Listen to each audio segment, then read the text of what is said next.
फैंगलिंग ने चारों तरफ देखा लेकिन नव्या कहीं दिखाई नहीं दी, जिससे वह उलझन में पड़ गई। वह क्यूयू ने एक पल के लिए सोचा लेकिन फिर भी नहीं चाहता था कि फैंगलिंग चिंता करे, इसलिए उसने कहा, वह हमारे पीछे है, वह जल्द ही यहाँ आ जाएगी।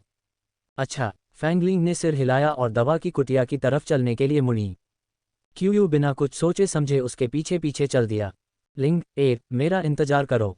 इसके तुरंत बाद पीछे से शुयंग की आवाज आई। क्यूयू ने अपनी बाहें सिकुड़ी और अपने कदमों में रुक गया। शुयंग दौड़ता हुआ आया, सीधे क्यूयू के बगल में टकराया और फैंगलिंग के पीछे जाकर रुका। फैंगलिंग रुकी, मुड़ी और शुयंग को घूरते हुए बोली, तुम किस बात पर चिल्ला रहे हो? तुम बहुत धीमे हो और तुम मुझे दोष दे रहे हो। शुयंग को बहुत बुरा लगा और वह अपने बगल में खड़े क्यूयू को घूरे बिना नहीं रह सका। वे दोनों इंसान हैं, तो फिर इतना बड़ा अंतर क्यों है? फैंगलिंग क्यूयू के प्रति इतनी दयालु और कोमल है, तो फिर उसके प्रति उसका ये भाव क्यों है? फैंगलिंग फिर क्यूयू के पास गई, उसकी बाँह पकड़ी और बोली, भाई क्यू, मैं तुम्हारे साथ चलूंगी। शुयंग ये सब देखता रहा, उसका चेहरा और भी बदरंग हो गया और वह मुड़कर चला गया। वह बहुत गुस्से में है। फैंगलिंग ने शुयंग को जाते हुए देखा, उसके बाद उसकी मुस्कान फीकी पड़ गई और उसने क्यूयू का हाथ छोड़ दिया। क्यूयू ने उस दिशा में एक नज़र डाली जहां शुयंग गया था और धीमी आवाज में कहा, तुम उससे इतनी नाराज क्यों हो? फैंगलिंग लाचारी से मुस्कुराए और बोली, किसी के भी साथ मेरा कोई भविष्य नहीं है, तो फिर शुयंग को कोई उम्मीद क्यों दूं? क्यूयू ने खाली नज़रों से फैंगलिंग को घूर कर देखा, उसकी भावनाओं को शब्दों में बयां करना मुश्किल था। फैंगलिंग ने क्यूयू की तरफ देखा और मुस्कुराते हुए, सहज होने का नाटक करते हुए कहा, भाई क्यू, इतना लंबा चेहरा मत बनाओ। ज़्यादा मुस्कुराया करो, लड़कियां तुम्हें पसंद करेंगी। उसके बगल में खड़ी लतिका जोर से हंसने से खुद को नहीं रोक पाए। मिस फैंगलिंग, भाई क्यूयू भावहीन है, वह हंस नहीं सकते। क्यूयू ने भौहें सिकुड़ी और फैंगलिंग ने अपना माथा दबा लिया। लिंग ए, मैंने इस पर विचार कर लिया है। मुझे अभी भी तुम्हारे साथ रहना होगा और तुम्हारी सुरक्षा करनी होगी। शुयंग पलक झपकते ही वापस लौट आया, फैंगलिंग के सामने खड़ा हो गया और उसे देखकर जोर से मुस्कुराया। उद्धरण चिन्ह उद्धरण चिन्ह उद्धरण चिन्ह उद्धरण चिन्ह। फैंगलिंग और क्यूयू दोनों निशब्द रह गए। फैंगलिंग ने अपना सिर घुमाया और दवा की कुटिया की तरफ चल दी। शुयंग मुस्कुराते हुए उसके पीछे हो लिया और जाते समय क्यूयू को घूर कर देखा। क्यूयू सचमुच निर्दोष था। उसने भौहें सिकुड़ी और लाचारी से उनका पीछा किया। लतिका सबसे पीछे चल रही थी। उसने अपना सिर खुजाया और उसे एहसास हुआ कि इन तीनों लोगों के बीच का रिश्ता वह बस इसे समझ नहीं पा रही थी। लिंगलोंग और बाकी लोग जल्द ही नव्या और शियाओ टिंगटिंग से मिले, जो वहां पहुंच चुके थे। कारण जानने के बाद लिंगलोंग और बाकी लोग हैरान रह गए और उनके पसीने छूट गए।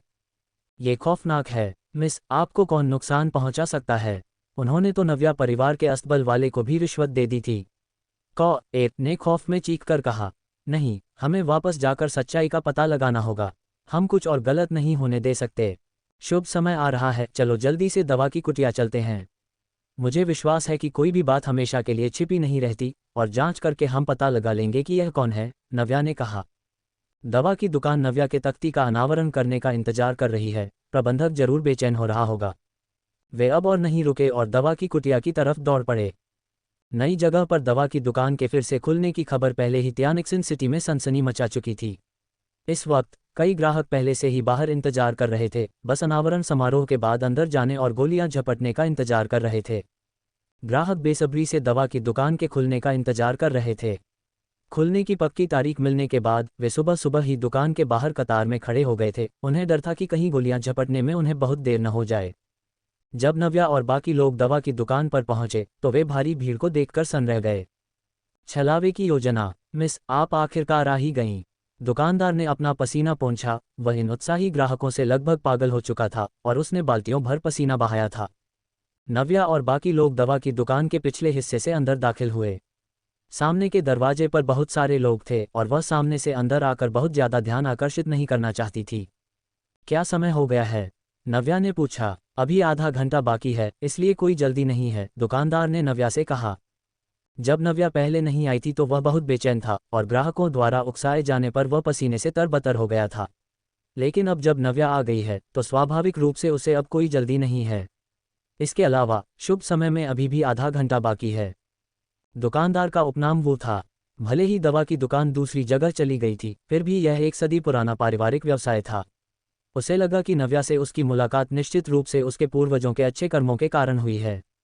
अगर नव्या न होती तो उसकी दवा की दुकान बहुत पहले ही बंद हो चुकी होती।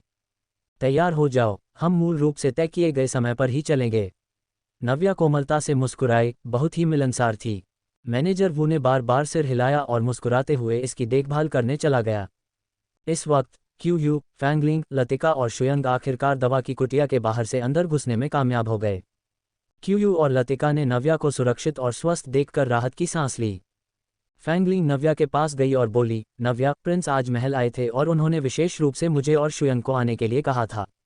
अगर आपको किसी चीज़ की ज़रूरत हो तो बस हमें बता देना। ठीक है, नव्या ने मुस्कुराते हुए सिर हिलाया। योर हाइनेस सचमुच आना चाहते थे, लेकिन हाल ही में पश्चिम में एक बगावत हुई है और महल को हर दिन मोर्चे से सैन्य खुफिया जानकारी मिलती है।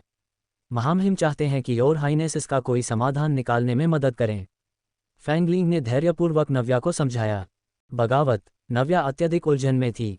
उसे इतनी बड़ी बात के बारे में कैसे नहीं पता था। यह कोई गंभीर बात नहीं है, बस सीमा की रखवाली करने वाले एक डिप्टी जनरल ने बगावत कर दी है और असल में वह शियान में जा मिला है। वह तो हमारी सीमा को परेशान करने के लिए शियान सेना का नेतृत्व भी कर रहा है। फैंगलिंग ने अपना हाथ हिलाया और कहा, महामहिम मूल रूप से चाहते थे कि प्रिंस खुद मोर्चे पर जाएं, लेकिन प्रिंस ने कहा कि उन्हें इतने छोटे मामले को व्यक्तिगत रूप से संभालने की जरूरत नहीं है। सम्राट जिंगक्सुआन अभी भी चिंतित थे, इसलिए उन्होंने शौर्यवर्धन को हर दिन महल में आमंत्रित किया ताकि वे उनके साथ मोर्चे से आने वाली युद्ध रिपोर्टों का इंतजार कर सकें। नव्या के होंठ फड़क उठे, वह पूरी तरह से लाचार थी। लतिका ने बाहर से अंदर घुसने के नज़ारे को याद किया और बोली, मिस, बाहर बहुत सारे लोग हैं। जब आप बाद में तख्ती का अनावरण करने जाएंगी तो क्या सबको यह नहीं पता चल जाएगा कि ये दवा की दुकान आपकी संपत्ति है? क्या ये थोड़ा अनुचित नहीं होगा? लतिका के शब्द उसके अपने सावधानीपूर्वक विचार विमर्श का नतीजा थे। नव्या अब तियानिक्सिन सिटी में एक हस्ती है। अगर वह बाहर खड़ी होती है तो उसे शायद बहुत जल्दी पहचान लिया जाएगा। उसे कोई परवाह नहीं है, लेकिन ये दवा की दुकान मैनेजर वू की कड़ी मेहनत का नतीजा है। अगर उसे नव्या की वजह से उन लोगों से बदला लेना पड़ा तो निपटना मुश्किल होगा। नव्या ने अपनी भौहें सिकुड़ी और कहा, तुम्हारी बात ने मुझे याद दिला दिया। अगर वह तख्ती का अनावरण करती है तो उसे लोगों द्वारा बहुत जल्दी पहचान लिया जाएगा। क्यू ने सहमति जताते हुए कहा, मध्यम श्रेणी की गोलियां आम नहीं हैं। अगर दूसरों को तुम्हारी पहचान पता चल गई तो वे निश्चित रूप से इन्हें तुमसे हासिल करने की कोशिश करेंगे। मुझे डर है कि एक अल्केमिस्ट के रूप में तुम्हारी पहचान छिपाना नामुमकिन हो जाएगा। अगर दूसरों को पता चल गया कि वह अल्केमिस्ट है तो उसकी जिंदगी कभी अच्छी कैसे हो पाएगी? इन बातों के बारे में सोचकर नव्या के सिर में दर्द होने लगा। उसका नकाब इतना आकर्षक है कि जो कोई भी इसे देखेगा उसे याद रखेगा। हमें क्या करना चाहिए? नव्या ने सावधानी से सोचा, क्यू की तरफ देखा, फिर शुयंग की तरफ। उसकी आंखें चमक उठीं और वह मुस्कुराते हुए बोली, मुझे समझ आ गया। युवा मास्टर यान। दवा की दुकान के बगल में कपड़े की एक दुकान थी। नव्या और बाकी लोग खिसक कर बगल के कमरे में गए और उन्होंने अपने कपड़े बदल लिए। नव्या ने पुरुषों की एक उपयुक्त पोशाक चुनी और उसे पहन लिया। थोड़े से सजने संवरने के बाद एक खूबसूरत युवा का जन्म हुआ। फैंगलिंग ने नव्या को अपने बाल बांधने में मदद की। नव्या ने कांसे के शीशे में खुद को देखा और खुद से काफ़ी खुश हुई। उसे लगा कि वह काफ़ी आकर्षक लग रही है। तुम तैयार हो भाई क्यू? शुयंग, कृपया अंदर आएं। फैंगलिंग ने नव्या को तैयार करना खत्म किया और फिर बाहरी कमरे में इंतजार कर रहे क्यू और शुयंग को अंदर आने दिया। क्यू और शुयंग ने नव्या को ऊपर से नीचे तक देखा और निशब्द रह गए। मुझे कहना होगा, ये वास्तव में काफ़ी विश्वसनीय लग रहा है। क्या मैं अब एक आदमी की तरह बर्ताव कर रहा हूँ?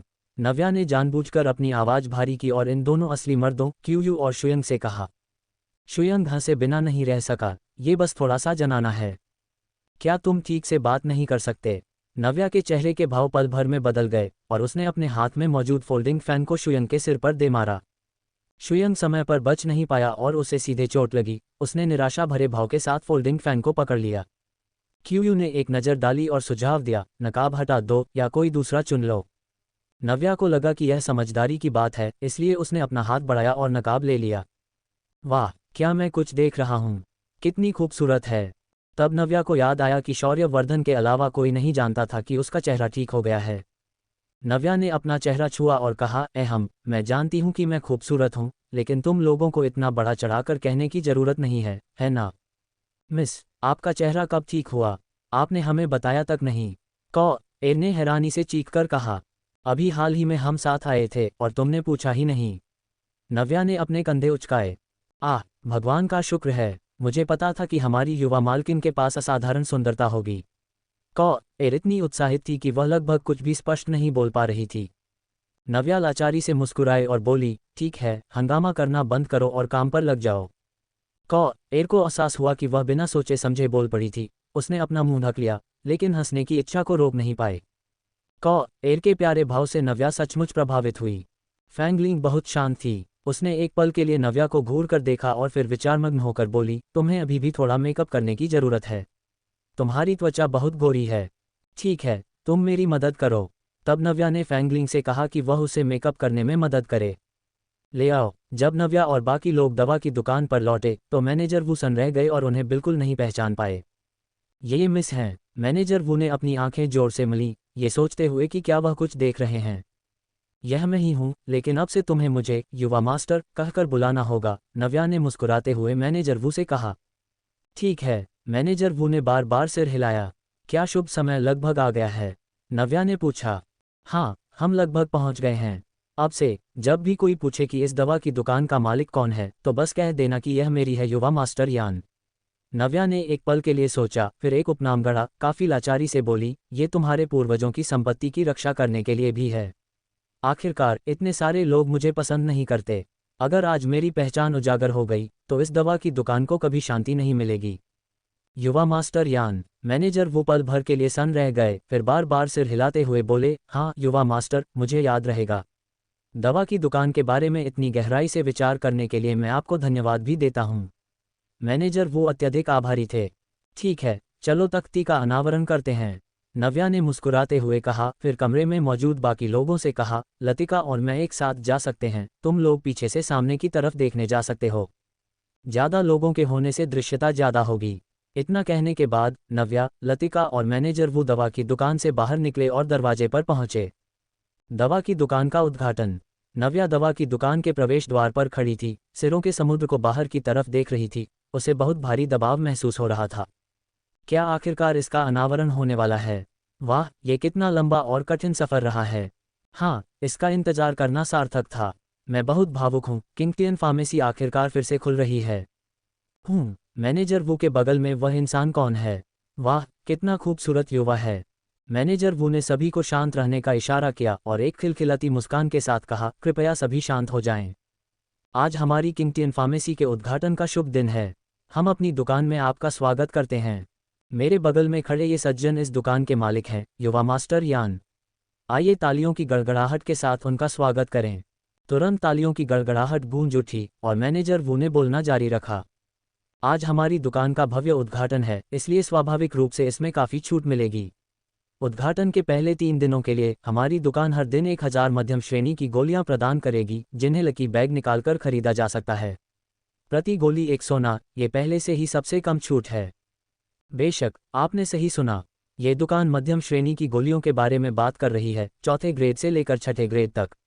जहां तक इस बात का सवाल है कि आप कौन सा ग्रेड निकाल सकते हैं, यह आपकी किस्मत पर निर्भर करता है। इसके अलावा दुकान में मौजूद अन्य सभी औषधीय जड़ी बूटियां या प्रथम ग्रेड की गोलियां पहले 3 दिनों के लिए 50% की छूट पर बेची जाएंगी। चौथे, 5वें और 6ठे ग्रेड की कितनी गोलियां हैं? हम केवल 4थे ग्रेड की गोलियां तो नहीं खरीद सकते, है ना? भीड़ में से किसी ने तब एक सवाल पूछा। दुकानदार वू ने हंसते हुए कहा, 6ठे ग्रेड की 100 गोलियां और 5वें ग्रेड की 200 गोलियां हैं, जो काफ़ी ज़्यादा हैं। ये हुई ना बात। मैनेजर वो, जल्दी कीजिए और तख्ती का अनावरण कीजिए। आपके शानदार उद्घाटन की शुभकामनाएं। हाँ हाँ, हम इंतजार नहीं कर सकते। दुकानदार वू ने सिर हिलाया और कहा, शुभ समय लगभग आ गया है, इसलिए कृपया अधीर न हो। साथ ही आप सभी के आने के लिए धन्यवाद देने के लिए हमारे युवा मास्टर यान आज एक क्लिनिक लगा रहे हैं।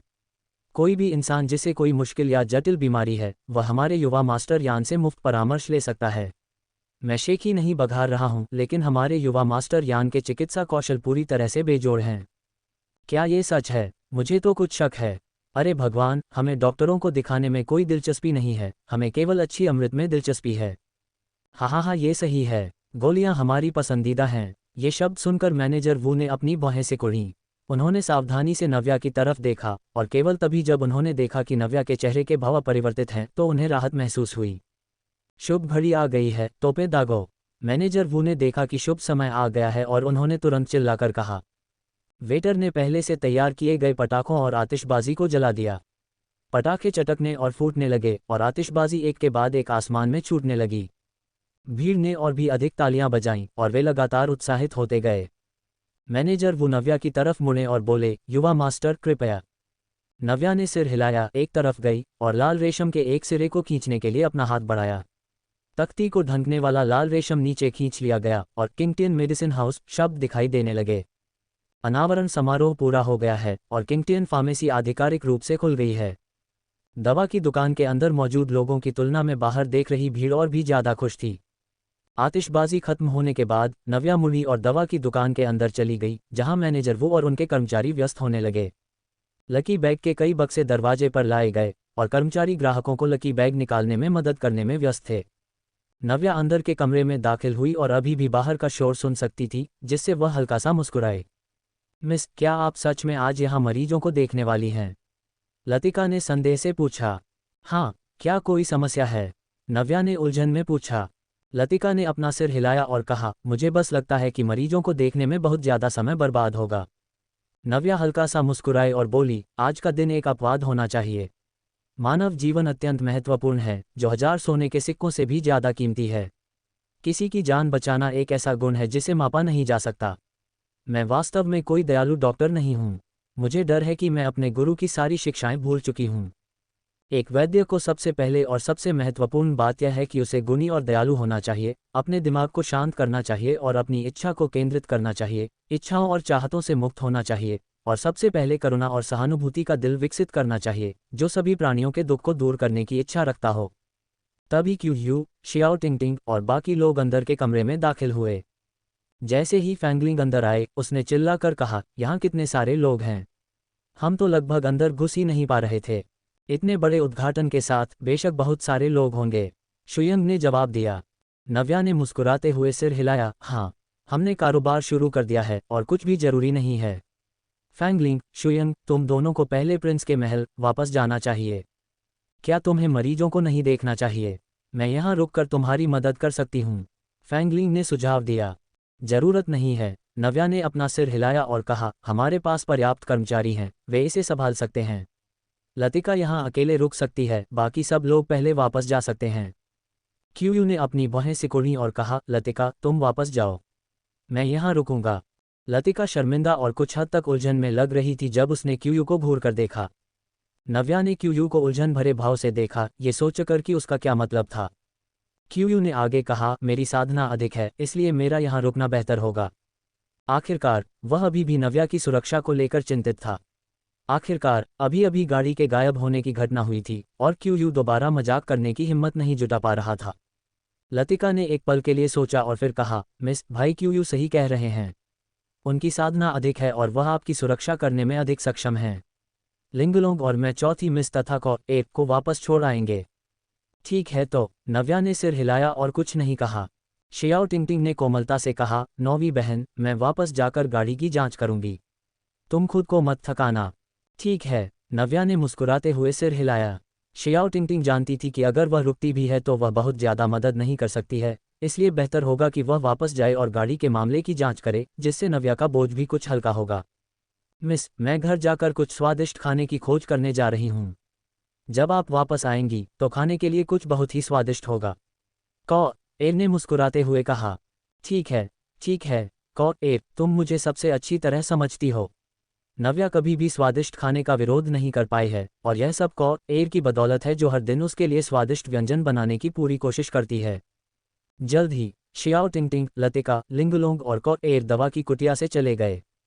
फैंगलिंग ने देखा कि नव्या बहुत व्यस्त नहीं थी, इसलिए उसे लगा कि उसके रुकने का कोई मतलब नहीं होगा। चूंकि कुछ और नहीं है, मैं अब वापस चलती हूँ। प्रिंस ने कहा है कि वह आपको बाद में लेने आएंगे, फैंगलिंग ने मुस्कुराते हुए कहा। कोई जरूरत नहीं है, नव्या ने लाचारी से कहा। शौर्यवर्धन दिन में इतने व्यस्त थे और फिर भी उन्हें उससे मिलने के लिए विशेष रूप से दवा की दुकान पर आना पड़ रहा था। वह कितने थके हुए होंगे। वैसे भी वह हर दिन हवानजू में शौर्यवर्धन से मिलती है। ओह नहीं, मेरा मतलब है कि वे एक दूसरे को देखते हैं, इसलिए इतनी परेशानी उठाने की कोई ज़रूरत नहीं है। तो फिर ये तय रहा, शुयंग, चलो वापस चलते हैं। फैंगलिंग ने नव्या को मना करने का मौका नहीं दिया और उसे दूर ले जाने से पहले शुयंग की तरफ हाथ हिलाया। नव्या ने फैंगलिंग और शुयंग को जाते हुए पूरी लाचारी के साथ देखा। क्यूयू ने उन्हें जाते हुए देखा, अनजाने में ही उसकी भौहें सिकुड़ गईं। नव्या ने क्यूयू के भावों को देखकर मुस्कुराते हुए कहा, क्यूयू, क्या तुम जाकर फैंगलिंग को छोड़ना चाहोगे? क्यूयू के चेहरे के भाव कुछ अस्वाभाविक हो गए जब उसने नव्या की तरफ देखा और कहा, दोबारा ऐसे मजाक मत करना। उसे यह पसंद नहीं है।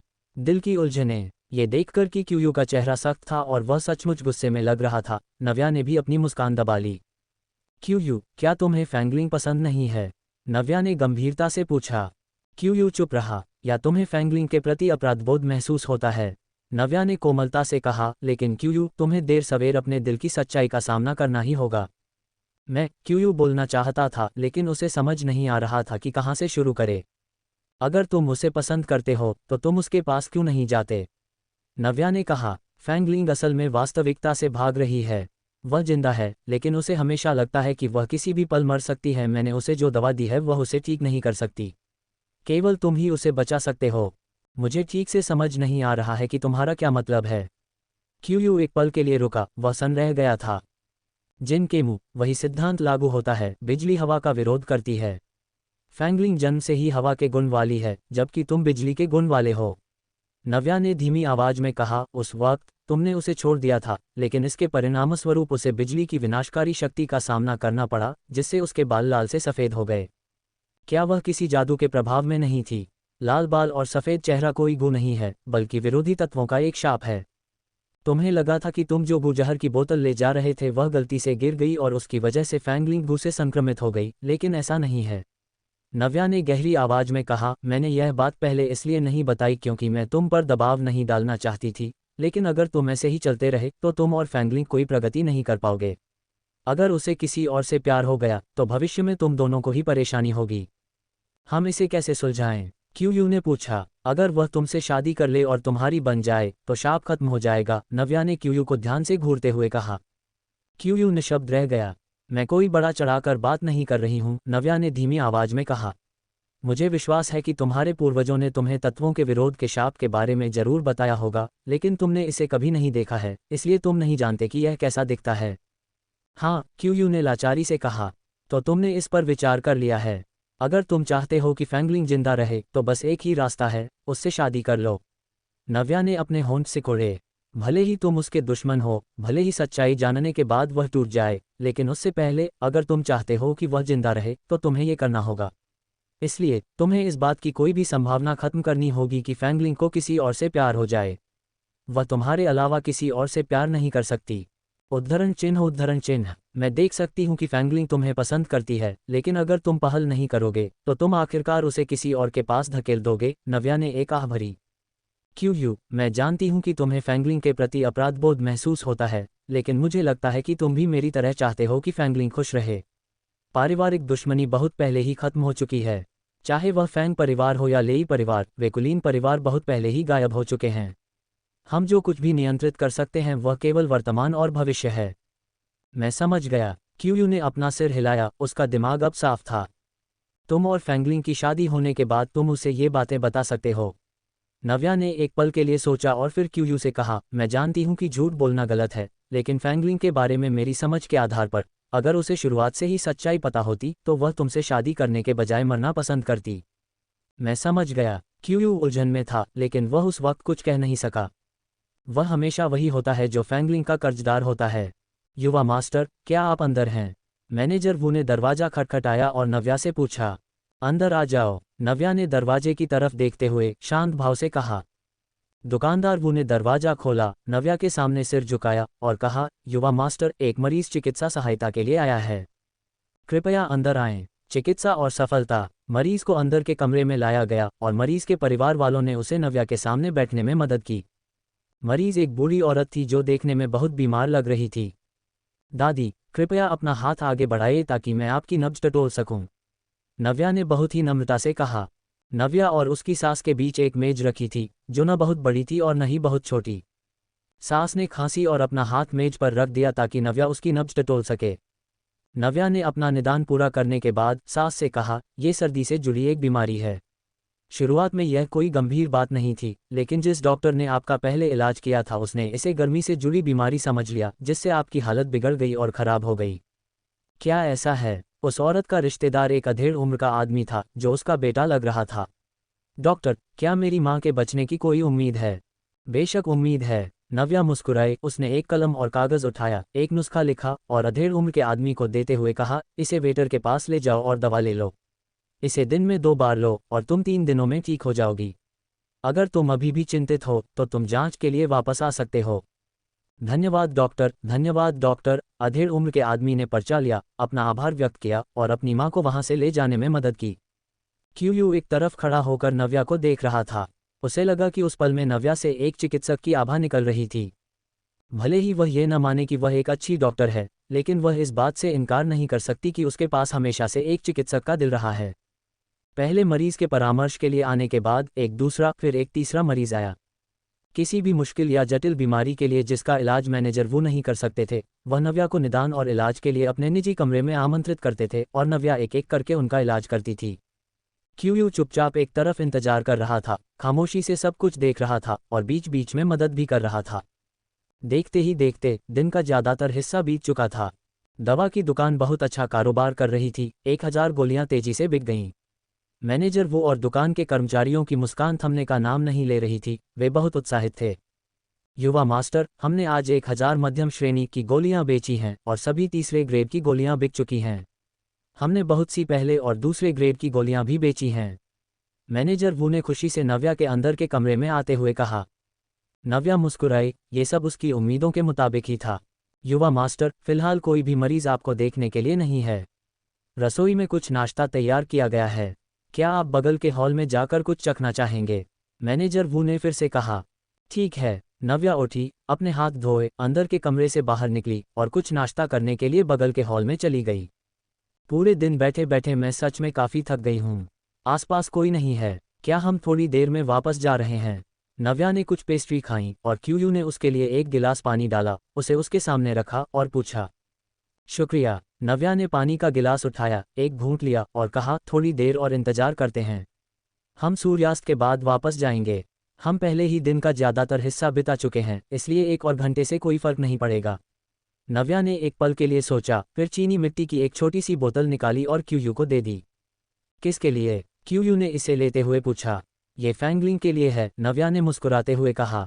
मैंने तुम्हें यह मौका दिया है, इसलिए जल्दी से इसे पहुंचा दो। क्यूयू निशब्द रह गया। हम इस पर बाद में बात करेंगे। अभी जाओ, मैं दवा की कुटिया में ही रहूंगी और कहीं नहीं जाऊंगी, इसलिए मेरी चिंता मत करो। नव्या जानती थी कि क्यूयू उसके लिए चिंतित था। ठीक है फिर। क्यूयू ने अपनी बाहें सिकुड़ी, मुड़ा और चला गया। फैंगलिंग से बात करने में कुछ और समय बिताना, नव्या कुछ और बातें कहना चाहती थी, लेकिन क्यूयू पहले ही बाहर जा चुका था। नव्या अपना सिर हिलाए बिना नहीं रह सकी। कितना बेवकूफ़ है। नव्या के नाश्ता खत्म करने के बाद वह अपने अंदर के कमरे में लौट आई। जैसे ही वह बैठी, कोई चिकित्सा सहायता के लिए आया। जब मैनेजर वू ने उस इंसान को अंदर के कमरे में आमंत्रित किया तो नव्या का चेहरा तुरंत काला पड़ गया। अप्रत्याशित मुलाकात। सर, कृपया अंदर आएं। हमारे युवा मास्टर मुश्किल और जटिल बीमारियों का इलाज करने में माहिर हैं और वे निश्चित रूप से आपकी मदद करेंगे। मैनेजर वू ने गर्मजोशी से मरीज को अंदर के कमरे में आमंत्रित किया, लेकिन नव्या के लिए छिपने का समय बहुत देर हो चुका था। मैनेजर वू ने जिस इंसान को अंदर आमंत्रित किया था वह कोई और नहीं बल्कि युवेनली था। नव्या अपने दांत पीसे बिना नहीं रह सकी। ये तो हद ही हो गई। युवेनली ने अंदर की तरफ एक नज़र डाली और नव्या को देखा। वह पहले तो सन्न रह गया, लेकिन फिर उसकी बाहें शांत हो गईं। युवेनली के साथ लोंगजू था, जो युवेनली का करीबी परिचारक था। युवा मास्टर, ये सज्जन चिकित्सा सहायता के लिए आपसे मिलने आए हैं, मैनेजर वू ने नव्या से कहा। नव्या ने सिर हिलाया और कहा, ठीक है, मैं समझ गया। तुम अब जा सकते हो। मैनेजर वू ने हामी भरी और जल्दी से पीछे हट गए। लोंगजू ने नव्या को नहीं पहचाना। उसने एक पल के लिए उसकी जांच की, फिर कुछ संदेह के साथ पूछा, क्या तुम सच में डॉक्टर हो? तुम्हारे चिकित्सा कौशल कितने अच्छे हैं। अगर तुम्हें मुझ पर भरोसा नहीं है तो कृपया यहाँ से चले जाओ। नव्या ने ठंडी फुफकार छोड़ी। वह युवेनली का इलाज करने के लिए बिल्कुल भी तैयार नहीं थी। लोंगजू ने बाहें सिकोड़ी और नाखुशी से कहा, इतने भयंकर। लोग कहते हैं डॉक्टरों का दिल माता पिता जैसा होता है, लेकिन तुम्हारे इस काले चेहरे को देखकर तो एक स्वस्थ इंसान भी तुम्हारे गुस्से से बीमार पड़ जाएगा। नव्या शब्दों को बर्बाद करने के लिए बहुत आलसी थी और उसने बस इतना कहा, अगर तुम्हें इलाज चाहिए तो इधर आओ, अगर तुम्हें इलाज नहीं चाहिए तो तुम दफा हो सकते हो। गुस्से से लोंगजू का चेहरा पीला पड़ गया। वह युवेनली की तरफ मुड़ा और आक्रोशित होकर बोला, मास्टर, मुझे लगता है कि इस डॉक्टर के पास निश्चित रूप से कोई अच्छा चिकित्सा कौशल नहीं है, लेकिन इसका गुस्सा बहुत तेज है। चलिए यहाँ से चलते हैं। मुझे नहीं पता कि उन सराय वालों की आंखें कैसी हैं जो सोचते हैं कि ये दवा की दुकान इतनी बढ़िया है। मेरी नज़र में ये बस गोलियां बेचना जानते हैं। नव्या को गुस्सा नहीं आया और वह बस चुपचाप सुनती रही। उसने युवेनली के सामने शांति से सोचना सीख लिया था। वह उसे उकसाने और उसके जाल में फंसने की बेवकूफ़ी नहीं करेगी। युवेनली ने भौहें से कुढ़ी लोंगजू की तरफ एक नज़र डाली और कहा, लोंगजू, तुम्हें फिर से पता चल गया। लोंगजू सन रह गया, फिर अजीब तरह से मुस्कुराया और बोला, मैंने अंदाजा लगाया था। बाहर जाओ। युवेनली का चेहरा ठंडा पड़ गया और उसने लोंगजू को जाने का इशारा किया। लेकिन सर, ठीक है, मैं बाहर आपका इंतजार करूंगा। हालांकि लोंगजू को नहीं पता था कि युवेनली क्या करना चाहता था, फिर भी वह आज्ञाकारी रूप से पीछे हट गया। कमरे के अंदर केवल नव्या और युवेनली ही बचे थे। तुम्हारी चोट कैसी है? युवेनली का पहला सवाल उसकी चोट के बारे में था। उसने इसे नज़रअंदाज कर दिया और बस इतना कहा, मैं मरूंगी नहीं। युवेनली हंसा, मुझे अचानक महसूस हो रहा है कि मेरा तुम्हारे साथ एक सच्चा जुड़ाव है, छोटी बिल्ली। नव्या ने उसे घूर कर देखा। अगर तुम बीमार हो तो मुझसे मिलो, वरना यहाँ से दफा हो जाओ। नव्या ने झुंझलाते हुए कहा, मैं बहुत व्यस्त हूँ, इलाज के लिए मेरे पास कई और मरीज आ रहे हैं। ये युवा मास्टर। युवेनली ने अपने सामने रखी कुर्सी की तरफ देखा और तिरस्कार के साथ कहा, मैं तुम्हारी कुर्सी पर बैठना चाहता हूँ। इस कुर्सी पर बहुत सारे लोग बैठते हैं। तुम्हें क्या परेशानी है? नव्या ने शिकायत की। युवेनली ने सिर हिलाया और कहा, बेशक मैं बीमार हूँ, वरना मैं इलाज के लिए तुम्हारे पास क्यों आता। नव्या निशब्द रह गई। युवा मास्टर यान, क्या ये सच है? क्या तुम्हारा उपनाम नव्या या यान है?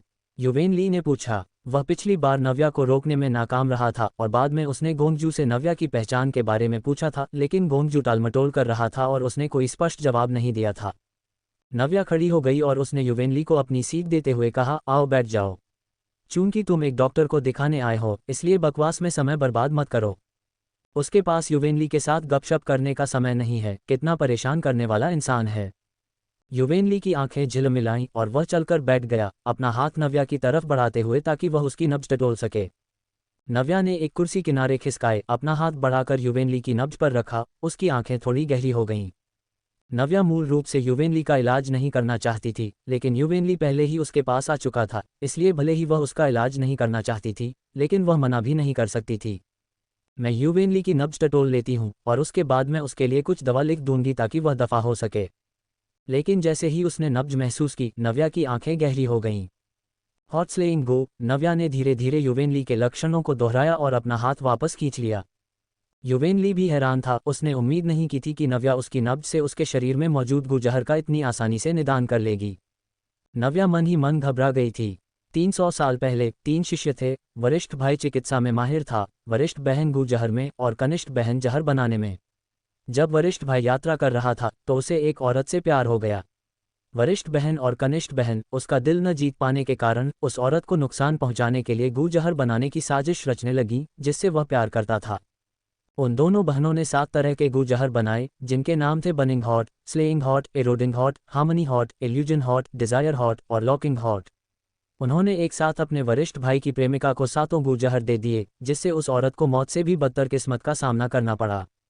उन दोनों औरतों ने प्रस्ताव रखा कि अगर उनका वरिष्ठ भाई 7 हार्ट्स गू का इलाज ढूंढ ले तो यह उसकी प्रेमिका के साथ रहने की इच्छा पूरी करने का एक तरीका होगा। वरिष्ठ भाई ने लगन से अध्ययन किया, लेकिन फिर भी वह 7 तरह के गू जहर को पूरी तरह से नहीं तोड़ पाया। उसे और उसकी प्रेमिका को भी अनगिनत गू जहरों का दर्द सहना पड़ा और अंततः दोनों की मौत हो गई। भले ही वरिष्ठ भाई 7 हार्ट्स गू को पूरी तरह से तोड़ने में विफल रहा, लेकिन उसने इसकी सभी कमजोरियों को दर्ज कर लिया। यही वजह है कि बाद की पीढ़ियां 7 हार्ट्स गू में 7 तरह के गू जहरों के बीच के अंतर को पहचान सकीं। शौर्यवर्धन में बनिंग हॉट गू, युवेनली में हॉट स्लेइंग गू। नव्या को लगा कि उनके बीच कोई संबंध है, लेकिन वह पूरी तरह से समझ नहीं पा रही थी। मैं जानता हूं कि हॉट स्लेइंग गू का इलाज है, लेकिन तुम्हें इतना कड़वा और नाराज दिखने की जरूरत नहीं है ना? क्या मुझ पर तरस आ रहा है? युवेनली ने चिढ़ाते हुए कहा। नव्या ने उसे घूर कर देखा। खुद को अच्छा दिखाने की कोशिश करना बंद करो। अगर तुम मर भी जाओ तो मुझे कोई परवाह नहीं है। चूंकि तुम जानते हो कि तुम लाइलाज हो, तो तुम चिकित्सा सहायता क्यों मांग रहे हो? बेहतर होगा कि तुम घर पर ही रहो और मरने का इंतजार करो। नव्या जानती थी कि उसकी जुबान तेज है, लेकिन वह युवेनली के सामने सचमुच शांत नहीं रह सकती थी। तुम इतनी गुस्से में क्यों हो? युवेनली ने वह पर्चा उठाया जो नव्या ने पहले लिखा था और उसे देखा। तुम्हारी लिखावट कितनी खूबसूरत है। मुझे नहीं पता था कि तुम इतनी प्रतिभाशाली औरत हो। नव्या ने उसके हाथ से पर्चा छीन लिया और उसे रख दिया। मैं तुम्हारे गू जहर के हमलों की आवृत्ति को कम करने के लिए दवा लिखूंगी, नव्या ने ठंडे स्वर में कहा। चूंकि तुम चिकित्सा सहायता मांगने आए हो, इसलिए मैं तुम्हें खाली हाथ नहीं जाने दे सकती। ये केवल उसे ही नहीं बल्कि सभी मरीजों को लक्षित करता है।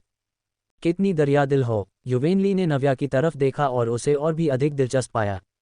मुझे लगा था कि उनके बीच किसी तरह की दुश्मनी थी और नव्या उसे न मारने की कोशिश करके दया दिखा रही थी।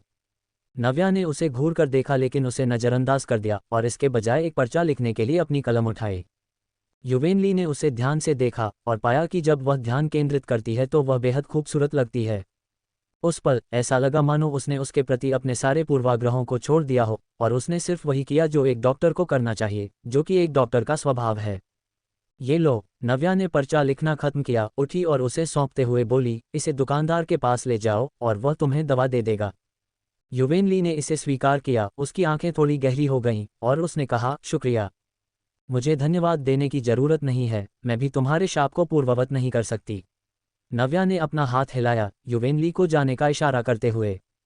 उसकी युवेनली के साथ कोई गहरा संपर्क रखने की कोई इच्छा नहीं थी। युवेनली ने उसके लिए मुश्किलें खड़ी नहीं की, वह बस उठा और दवा की कुटिया से चला गया। हालांकि नव्या कुछ सोच में खो गई थी। शौर्यवर्धन का प्रस्ताव। बनिंग हॉटगू की तरह हॉटस्लेइंग गू भी लाइलाज है। फर्क इस बात में है कि जब बनिंग हॉटगू भड़कता है तो सारी नाड़ियां नष्ट हो जाती हैं और साधना पूरी तरह से खत्म हो जाती है, जबकि हॉटस्लेइंग गू इसके बिल्कुल विपरीत है। जब ये गू पीड़ित करता है तो पीड़ित व्यक्ति की साधना का स्तर नाटकीय रूप से बढ़ जाता है, जिससे वे ची के भटकाव के प्रति अत्यधिक संवेदनशील हो जाते हैं। एक बार नियंत्रण से बाहर होने पर यह उनके आसपास के लोगों के लिए पूरी तबाही लाता है। हॉट पियर्सिंग गू के पीड़ित होने के शुरुआती चरणों में इसे अभी भी नियंत्रित किया जा सकता है और पीड़ित व्यक्ति होश में रहता है। हालांकि अगर यह एक निश्चित संख्या तक जमा हो जाता है तो इसके परिणाम अकल्पनीय होते हैं। नव्या नब्ज की जांच करके स्थिति का निदान कर सकती थी। युवेनली के गू जहर से संक्रमित होने का समय शौर्यवर्धन के समान ही था। वह नहीं जानती थी कि युवेनली उन 5 सालों तक कैसे जिंदा रहा। नव्या सोच में डूबी हुई थी, उसे ये भी एहसास नहीं हुआ कि शौर्यवर्धन कब आया था। तुम यहाँ हो। होश में आते ही नव्या मुस्कुराई, उसकी पिछली सारी चिंताएं पल भर में गायब हो गईं। क्या तुम्हारा काम खत्म हो गया? शौर्यवर्धन ने पूछा। नव्या उसके पास दौड़कर गई, उसका हाथ पकड़ा और बोली, लगभग खत्म हो गया है। क्या तुम्हारा काम भी खत्म हो गया है? मैंने सुना है कि तुम हाल ही में काफी व्यस्त रहे हो। सब ठीक है। शौर्यवर्धन हल्का सा मुस्कुराए। जाओ अपने कपड़े बदल लो, मैं तुम्हें कहीं ले चलूंगा। कहाँ? नव्या ने हड़बड़ी में पूछा। हम रास्ते में इस बारे में बात करेंगे, शौर्यवर्धन ने मुस्कुराते हुए कहा। ठीक है। नव्या ने सिर हिलाया और कपड़े बदलने के लिए अपने कमरे में चली गई। उसने विशेष रूप से दवा की दुकान में अपने लिए एक कमरा तैयार किया था, सिर्फ इसलिए ताकि वह कपड़े बदल सके। कपड़े बदलने के बाद उसने मैनेजर वू को बधाई दी और फिर शौर्यवर्धन के साथ दवा की दुकान के पिछले दरवाजे से निकल गई। अब कहाँ? दवा की कुटिया से बाहर निकलते ही नव्या पूछे बिना नहीं रह सकी। ये थोड़ा दूर है, इसलिए हम वहां चलकर नहीं जा सकते। शौर्यवर्धन ने नव्या की तरफ देखा, उनकी आंखें अभी भी कोमलता से भरी थीं। नव्या ने अपना अनूठा नकाब नहीं पहना था, उसने अपने असली रूप में उनका सामना किया, जिससे उन्हें खुशी हुई। उन्होंने अपना हाथ हिलाया और नव्या को लगा कि आसपास का माहौल पल भर में बदल गया है। शौर्यवर्धन ने फिर से अपनी बेजोड़ भ्रम तकनीक का इस्तेमाल किया था। चारों तरफ एक विशाल सफ़ेद विस्तार था और प्राचीन इमारतें दूर कहीं गायब हो गई थीं। एक आदमी आगे बढ़ा और उसने शौर्यवर्धन तथा नव्या के सामने सिर झुकाया और बोला, युवा मास्टर, मिस नव्या, सब कुछ तैयार है। नव्या सोच ही रही थी कि क्या हो रहा है कि तभी एक गाड़ी उसकी तरफ तेजी से आई। कितनी आलीशान गाड़ी है। कार की बॉडी काले नानमू की लकड़ी से बनी है, जिसमें नक्काशीदार बीम और रंगे हुए राफ्टर हैं, जो शिल्प कौशल का एक उत्कृष्ट नमूना है। हाई एंड क्लासी और सोफिस्टिकेटेड। गाड़ी को घोड़ों द्वारा नहीं बल्कि 3 यूनिकॉर्न द्वारा खींचा जा रहा था। वे सभी शुद्ध सफ़ेद थे और उनमें से एक सफ़ेद चमक निकल रही थी। वे सचमुच बहुत खूबसूरत थे। जहां तक गाड़ी की बात है, वह लगभग एक घर जितनी बड़ी थी। इस लग्जरी स्टेशन वैगन को देखकर नव्या सन रह गई। अलौकिक उड़ने वाला रथ हवा में भी उड़ सकता है। क्या तुम इसे आजमाना चाहोगी? शौर्यवर्धन ने मुस्कुराते हुए पूछा। बेशक। नव्या बहुत खुश थी। शौर्यवर्धन की आंखें प्यार भरे दुलार से भरी थीं जब वह धीरे से हंसे और नव्या को अपने साथ ले गए। ये सचमुच पहली बार था जब नव्या ने इतनी आलीशान कार देखी थी। यह एक अत्यंत दुर्लभ और कीमती चीज थी। कार के दरवाजे चौड़े खुले थे और जब नव्या पास पहुंची तो वह गाड़ी के अंदर की स्थिति देख सकती थी। इसमें हर तरह की चीजें हैं, ये बस एक अद्भुत छोटी सी दुनिया है। कॉफी टेबल पर शौर्यवर्धन द्वारा तैयार किया गया खाना रखा था। खाना स्वादिष्ट और भूख बढ़ाने वाला लग रहा था। पर्दे के पीछे एक बिस्तर है। खाना खाने के बाद तुम जाकर आराम कर सकती हो, शौर्यवर्धन ने उसे याद दिलाया। नव्या ने शिकायत की, खाना और सोना, क्या तुम सुआ पाल रहे हो? मैं तुम्हारा ख्याल रखूंगा। शौर्यवर्धन ने अपनी आंखें सिकुड़ीं। कौन चाहता है कि तुम उनका भरण पोषण करो? नव्या ने पलटकर जवाब दिया, लेकिन जल्दी ही उसे अपनी गलती का एहसास हुआ और वह गुस्से से आग बबूला हो गई। शौर्यवर्धन, तुम किसे सुआ कह रहे हो? शौर्यवर्धन धीरे से हंसे। मैं तुम्हें नजरअंदाज कर रही हूं। नव्या किनारे पर उतारी गई सीढ़ियों का इस्तेमाल करके कार पर चढ़ी और गाड़ी में दाखिल हुई। शौर्यवर्धन को डर था कि वह गिर न जाए, इसलिए उन्होंने अपना हाथ बढ़ाया और उसकी मदद की। ये देखने के बाद कि वह सुरक्षित रूप से गाड़ी में दाखिल हो गई है, तभी उन्होंने भी अंदर जाकर दरवाजा बंद किया। खजाने की खोज। पास में इंतजार कर रहे परिचारक तुरंत आगे बढ़े, उन्होंने उड़ने वाले रथ को चलाया और रवाना हो गए। हम निकल चुके हैं। नव्या ने कार की खुली खिड़की से बाहर देखा और बाहर के नज़ारों को तेजी से पीछे छूटते हुए देखा। भ्रम गायब हो गया था और प्राचीन इमारतें पीछे छूट गई थीं। रफ्तार प्रभावशाली थी। नव्या अचरज से चीखे बिना नहीं रह सकी। हाँ, शिनफेंग टाउन के लिए। शौर्यवर्धन हल्का सा मुस्कुराते हुए उसके बगल में बैठ गए। शिनफेंग टाउन? नव्या ने उलझन में पूछा। शिनफेंग टाउन तियानिक्सिन सिटी के उत्तर पश्चिम में स्थित है और ये तियानिक्सिन सिटी से काफ़ी दूर है। आमतौर पर वहां पहुंचने में कम से कम 2 दिन लगते हैं। कल एक नीलामी है और फिर कुछ दिनों बाद readers of the lost arc event है, शौर्यवर्धन ने समझाया। क्या इसमें कोई अच्छी चीज़ है? नव्या की आंखें चमक उठीं और उसने जल्दी से पूछा। मुझे लगता है कि तुम्हें 7वें ग्रेड की गोली के फॉर्मूले की सचमुच जरूरत होगी, शौर्यवर्धन ने कहा। वाह, सच में? नव्या ने उत्साह से कहा। शौर्यवर्धन ने सिर हिलाया। चाहे वह मार्शल दुनिया हो या शाही दरबार, उनके हाथों में पहले ही एक अच्छा नेटवर्क बन चुका था। उन्होंने कभी उन जटिल रिश्तों का इस्तेमाल नहीं किया था, लेकिन जब तक इससे नव्या को खुशी मिलती थी तब तक ये ठीक था। नव्या ने फिर पूछा, तुमने अभी इंडियाना जोन्स का जिक्र किया था। इंडियाना जोन्स में कौन सी अच्छी चीज़ें हैं? नायकों पर चर्चा करना, सफलताओं और विफलताओं पर चर्चा करना, रोमांस सुनाना, नश्वर दुनिया पर हंसना, सारा रोमांच ट्रेजर हंट में है। हर साल शिनफेंग टाउन एक ट्रेजर हंट कार्यक्रम आयोजित करता है। इस दौरान साधक सोने और चांदी की एक निश्चित राशि का भुगतान करके अखाड़े में प्रवेश कर सकते हैं। अखाड़े के अंदर 20 खजाने के संदूक होते हैं, जिनमें से हर एक में अलग अलग खजाने होते हैं। आप जो कुछ भी चाहते हैं वह लगभग सब कुछ वहां प्रकट हो सकता है। हालांकि जोखिम और आश्चर्य एक साथ मौजूद होते हैं। खजाने का संदूक खोलने से कई सालों से सोए हुए राक्षस भी बाहर आ सकते हैं। ये सब व्यक्तिगत किस्मत पर निर्भर करता है। दूसरे शब्दों में, अगर आप गलती से किसी राक्षस को छोड़ देते हैं तो हो सकता है कि आपको न केवल कुछ न मिले बल्कि आप अपनी जान भी गंवा बैठें। अगर ऐसा है तो लोग अभी भी यहाँ क्यों भाग कर आते हैं? नव्या ने मन ही मन सोचा। उसे यह कार्यक्रम विशेष रूप से आकर्षक नहीं लगा। ये देखकर कि नव्या समझ नहीं पा रही थी, शौर्यवर्धन ने समझाना जारी रखा। खजाने के संदूकों में कीमती और दुर्लभ चीजें होती हैं और आश्चर्य जोखिमों से कहीं बढ़कर होते हैं। इसलिए यहाँ आने वाले साधक खजाने के संदूक मुफ्त में पाने के इस अवसर को छोड़ने के बजाय जोखिम उठाना पसंद करेंगे। हालांकि नव्या को लगा कि वह इसे कुछ हद तक समझ गई है। मुफ्त के भोजन का फायदा उठाने का विचार एक आम धारणा है। ये लोग ख्याली पुलाव से प्रेरित होते हैं, ये सोचते हुए कि हमारे इतने सारे होने के बावजूद मैं अकेला जोखिम उठाने वाला कैसे हो सकता हूँ। जब readers of the lost arc कार्यक्रम शुरू होगा तो मैं तुम्हें फिर से यहाँ लाऊंगा, शौर्यवर्धन ने शांत भाव से कहा।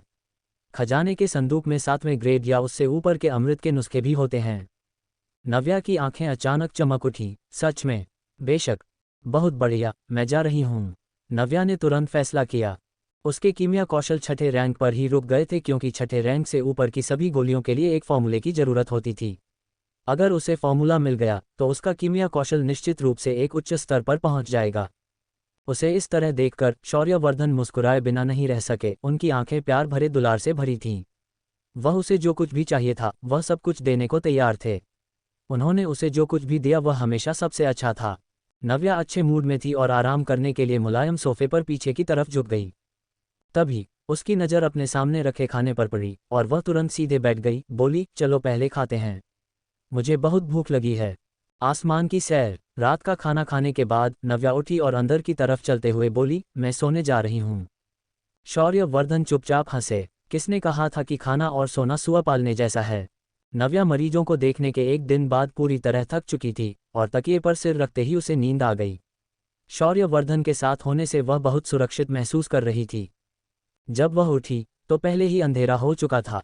नव्या लड़खड़ाते हुए उठी और बाहर गई, जहां उसने शौर्यवर्धन को मुलायम सोफे के सहारे लापरवाही से टिके हुए देखा, जो सुस्त लग रहे थे, फिर भी उनके भीतर से एक धुंधली सुंदरता छलक रही थी।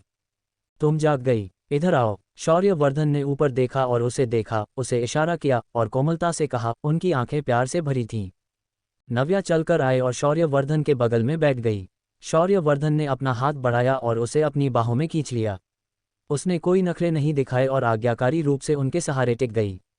एक ठंडी हवा अंदर आई और वह खुद को कार की खिड़की से ऊपर देखने से नहीं रोक पाई, जहां उसने तारों से भरा आसमान देखा। रात के आसमान के तारे कार की खिड़की से इंच दर इंच पीछे हटते गए। क्या हम अभी उड़ रहे हैं? नव्या ने पूछा। हाँ, सही कहा, शौर्यवर्धन ने मुस्कुराते हुए जवाब दिया। अद्भुत! नव्या उत्साह से चीखे बिना नहीं रह सकी। बादलों के बीच से उड़ना जादुई और अद्भुत लग रहा था। उसने फिर पूछा, हम शिनफैंग टाउन कब पहुंचेंगे? हम सुबह पहुंच जाएंगे। हम सुबह पहुंच जाएंगे। नव्या चौंक गई। क्या इसमें 2 दिन नहीं लगने वाले थे? वह एक सामान्य ड्राइव है।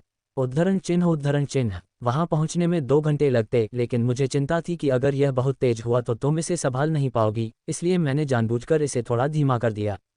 उद्धरण चिन्ह। नव्या और भी अधिक हैरान थी। उसने कार की खिड़की से बाहर देखने के लिए अपना सिर घुमाया और उसे और भी अधिक एहसास हुआ कि कार कितनी तेज चल रही थी। एक साधारण गाड़ी को यात्रा करने में 2 दिन लगते, लेकिन इस अलौकिक उड़ने वाले रथ को केवल 1 रात लगती है, नहीं 2 घंटे। कितना बड़ा अंतर है! नव्या ने अत्यधिक हताश महसूस करते हुए बहुत ही निराशा के साथ सोचा। तुम अचानक दुखी क्यों हो गई? शौर्यवर्धन ने उसके चेहरे पर सूक्ष्म विचारों को देखते हुए पूछा। खुद की तुलना दूसरों से करना गुस्सा दिलाने वाला है। ऐसा कैसे है कि दुनिया की सारी अच्छी चीजें तुम्हारे ही पास हैं? नव्या ने आक्रोश के साथ कहा। भगवान कितने अनुचित हैं! शौर्यवर्धन धीरे से हंसे। जो मेरा है वह स्वाभाविक रूप से तुम्हारा है। उद्धरण चिन्ह। नव्या शर्मा गई। भले ही शौर्यवर्धन सच कह रहे थे, लेकिन उसने अभी तक उनसे शादी नहीं की थी। वह खड़ी हुई, कार के दरवाजे तक गई, उसे खोलने के लिए अपना हाथ बढ़ाया और मुस्कुराते हुए बोली, मैं तारों से भरे आसमान के करीब जाना चाहती हूँ और ऐसा महसूस करना चाहती हूँ जैसे मैं आसमान से तारे तोड़ सकती हूँ। 1 मिनट रुको, शौर्यवर्धन ने उसे रोका। नव्या ने कार के दरवाजे पर जो कुछ भी वह कर रही थी उसे रोक दिया, अपना सिर घुमाकर शौर्यवर्धन की तरफ देखा और एक उलझन भरे भाव के साथ पूछा, क्या हुआ? क्या इसकी अनुमति नहीं है? शौर्यवर्धन बस उठे। उन्होंने अपने बगल की एक अलमारी से एक भारी लबादा निकाला और चलकर उसे पहनाने लगे। इसे पहन लो, बाहर ठंड है। ठीक है। नव्या को अपने दिल में एक गर्म चमक महसूस हुई। उसने अपने लबादे को खुद पर और कसकर लपेटा और कार का दरवाजा खोल दिया। एक ठंडक मेरे ऊपर से गुजर गई। हवा तेज थी और उसके चेहरे पर लग रही थी, इसलिए उसने स्वाभाविक रूप से अपनी आंखें बंद कर लीं। रात की हवा के अनुकूल होने के बाद उसने धीरे धीरे उन्हें खोला और अपने सामने के रात के नज़ारे को देखा। वह एक आह भरे बिना नहीं रह सकी। विशाल तारों से भरा आसमान एक पेंटिंग जितना खूबसूरत है। रात का आसमान एक भारी पर्दे की तरह है और तारे इसमें जड़े चकाचौंध करने वाले रत्नों की तरह हैं, जो चमकते और दमकते हुए चमक रहे हैं। उड़ने वाली कार के दोनों ओर बादल तैर रहे थे, जो इसे एक सपने जैसे और अलौकिक तरीके से घेरे हुए थे। नव्या ने सावधानी से गाड़ी से बाहर कदम रखा और ट्रेन के सामने खड़ी हो गई। रात के आसमान में उड़ने के प्रभाव को महसूस किया और पल भर में तरोताजा और ऊर्जावान महसूस करने लगी। शौर्यवर्धन उसके पीछे खड़े थे, उसे प्यार भरी नज़रों से देख रहे थे। उसकी खुशी ने उन्हें खुश कर दिया। कुछ ही देर बाद शौर्यवर्धन बाहर आए, नव्या का हाथ थाम लिया और वापस चलने लगे। नव्या तुरंत असंतुष्ट हो गई। मैंने अभी तक जी भरकर नहीं देखा है, तुम मुझे वापस क्यों खींच रहे हो? हवा चल रही है। हमने इतनी देर तक बहुत कुछ देख लिया है। मुझे ठंड नहीं लग रही है। नव्या बेहद नाखुश थी, लेकिन वास्तव में उसके हाथ बर्फ जैसे ठंडे थे और जब वे उसकी गर्म हथेलियों में लिपटे तो वह गर्माहट उसके दिल तक उतर गई। ठीक है, मुझे ठंड लग रही है। क्या तुम जाकर मेरे लिए बिस्तर गर्म कर सकती हो? शौर्यवर्धन ने गंभीर स्वर में चिढ़ाते हुए कहा। नव्या शर्म से लाल हो गई और दांतते हुए बोली, नहीं, जाओ अपना बिस्तर खुद गर्म करो। गाड़ी के अंदर पहुंचते ही नव्या ने अपना हाथ खींच लिया, अपना लबादा उतारा, उसे एक तरफ फेंक दिया और आलस से सोफे पर लेट गई। काफी संतुष्ट लग रही थी। शौर्यवर्धन ने कार का दरवाजा बंद किया, मुड़कर नव्या की तरफ देखा और लाचारी से मुस्कुराए। जाकर सो जाओ, मुझे अभी नींद नहीं आ रही है। मैं बाहर इंतजार करूंगा, नव्या ने शौर्यवर्धन से कहा। जाकर सो जाओ, जब तुम उठोगी तो तुम वहीं होगी।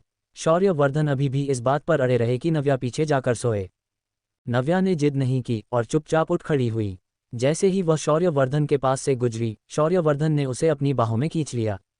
मम्मा, मुझे फिर से चूम लिया गया। नव्या ने शौर्यवर्धन के जुनून का कोमलता से जवाब दिया, जिससे वे इच्छा से पागल हो गए। जब शौर्यवर्धन ने उसे छोड़ा तो वह इस तरह भागी मानो जान बचाकर भाग रही हो। उसने शौर्यवर्धन की तरफ देखने की बिल्कुल भी हिम्मत नहीं की। शौर्यवर्धन अभी भी उस पल का आनंद लेते हुए अनमने ढंग से मुस्कुराए जब उन्होंने नव्या को उस दिशा में भागते हुए देखा जहां वह गई थी। इतने खूबसूरत दिन और नज़ारे के साथ वह उसके प्रति अपने जुनून को कैसे रोक सकते थे। जैसे ही सुबह हुई, नव्या ने अपनी नींद से भरी आंखें मलीं और बाहर आए। तुम जाग गई, आओ और खाना खा लो। शौर्यवर्धन ने ऊपर देखा और उसे देखकर कोमलता से कहा। नव्या अपना सिर घुमाकर खिड़की से बाहर देखते हुए उनकी तरफ चली गई। हम पहुंच गए, नव्या ने खिड़की के बाहर पेड़ों को तेजी से पीछे छूटते देख पूछा। हम आधे घंटे में शिनफेंग टाउन पहुंच जाएंगे। शौर्यवर्धन ने उसकी नज़रों का पीछा किया और खिड़की से बाहर देखा। नव्या शौर्यवर्धन के बगल में बैठ गई और जब उसने नीचे देखा तो उसने देखा कि शौर्यवर्धन उसके लिए कटोरियां और चॉपस्टिक तैयार कर रहे थे। शौर्यवर्धन को ये चीजें करते हुए देखना आंखों को काफी सुकून देता है। तुमने ये बनाया है? नव्या ने थोड़ा अविश्वास के साथ पूछा जब उसने शौर्यवर्धन से चॉपस्टिक ली। ये हवानजू में बनाया गया था, चख कर देखो। नव्या स्वाभाविक रूप से बहुत खुश थी। शौर्यवर्धन उसके लिए खाना बना रहे थे, यह उसके लिए कितने सम्मान की बात थी।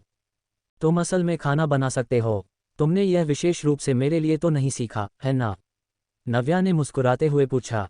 हाँ, ये तुम्हारे लिए ही है, शौर्यवर्धन ने जवाब दिया और चुपचाप उसे खाना परोसा। उन्हें बहुत पहले ही पता चल गया था कि वह एक छोटी सी पेटू है, तो वह उसके लिए ये चीज़ें कैसे नहीं सीखते। नव्या को थोड़ी शर्मिंदगी महसूस हुई। ये सचमुच उसी के लिए था, वह तो बस मजाक कर रही थी। वह मुस्कुराई, फिर नीचे देखा और पाया कि उसके सामने रखा कटोरा पहले ही एक छोटे से पहाड़ की तरह भर चुका था।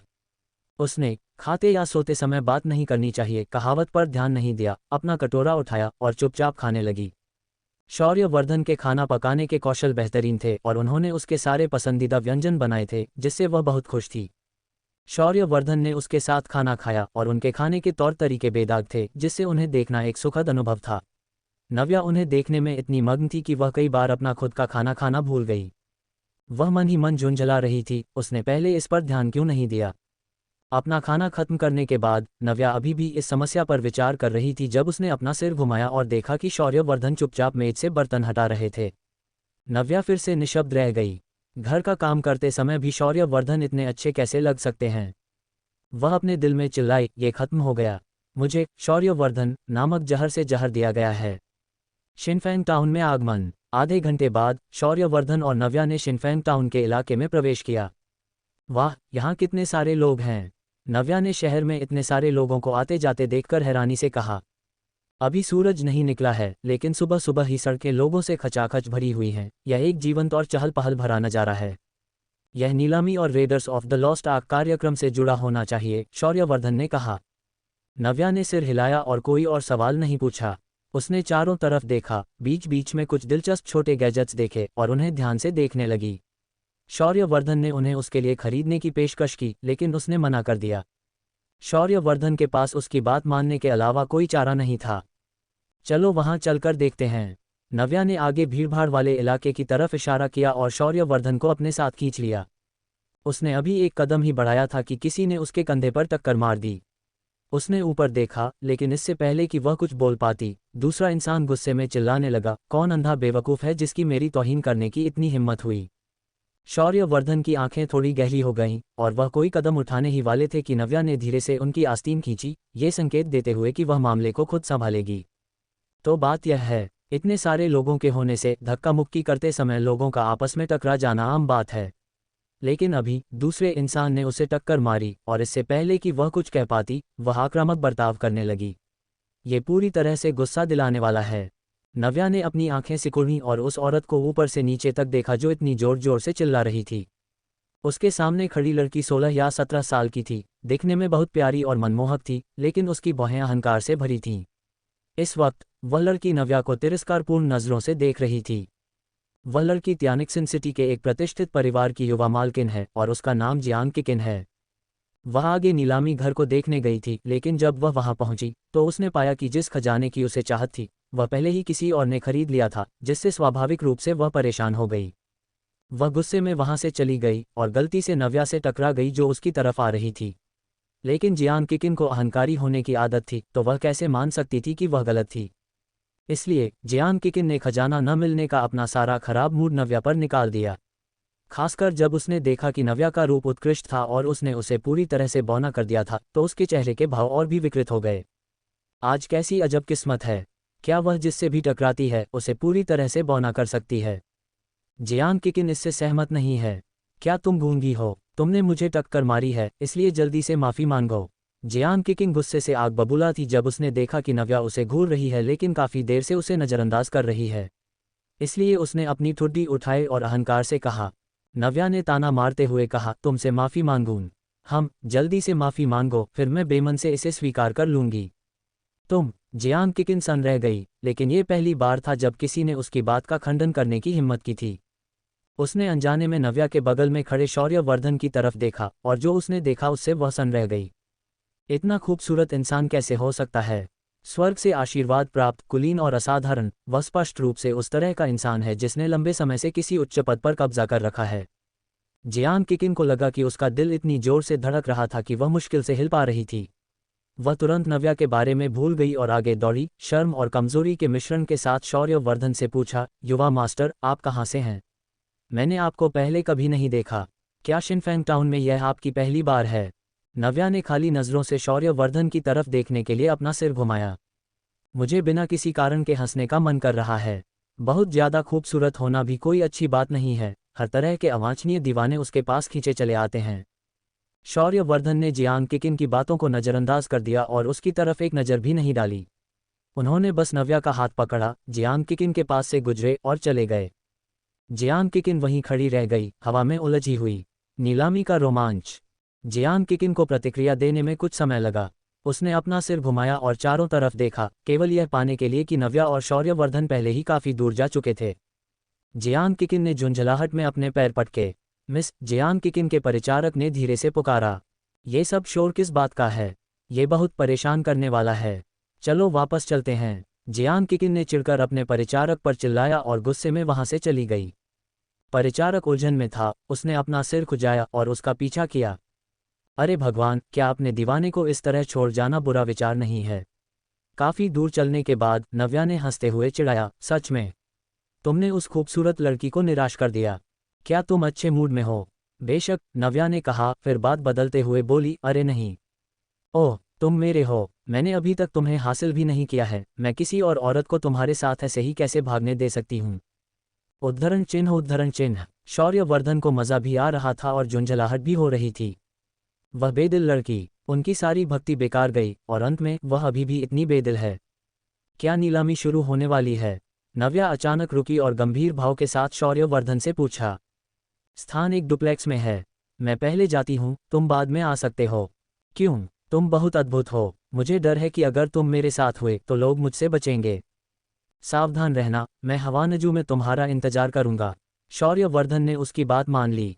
शिनफेंग टाउन में उससे ज्यादा काबिल किसी इंसान से टकराना दुर्लभ है, इसलिए वह कभी कभार उसे अकेले घूमने देते हैं। ठीक है, मैं सावधान रहूंगी। नव्या खिलखिलाकर मुस्कुराए। वह सुरक्षा के लिए हमेशा शौर्यवर्धन पर निर्भर नहीं रह सकती, वह खुद जाकर इस नीलामी को देखना चाहती है। शौर्यवर्धन से अलग होने के बाद नव्या ने चियानेक्सुन को पुकारा। सभी नई और दिलचस्प चीजों को देखते हुए उसने चियानेक्सुन से खजानों को पहचानने के लिए कहा। चियानेक्सुन का परिचय सुनने के बाद नव्या की आंखें सचमुच खुल गईं। शिनफेंग के इस छोटे से शहर में इतने सारे खजाने छिपे हैं। यहाँ तक कि सड़क किनारे के स्टॉल भी अच्छा सामान बेच सकते हैं। आप कल्पना कर सकते हैं कि readers of the lost arc के खजाने के संदूकों में कितने अमूल्य खजाने मिल सकते हैं। कोई आश्चर्य नहीं कि लोग readers of the lost arc में शामिल होने के लिए हाथापाई कर रहे हैं। जल्द ही नव्या लोजोंग्लू पहुंची, जो एक अनोखा चाय का घर था जहां एक प्राचीन और सुरुचिपूर्ण माहौल था। जब नव्या अंदर दाखिल हुई तो वह जगह पहले से ही लोगों से खचाखच भरी हुई थी।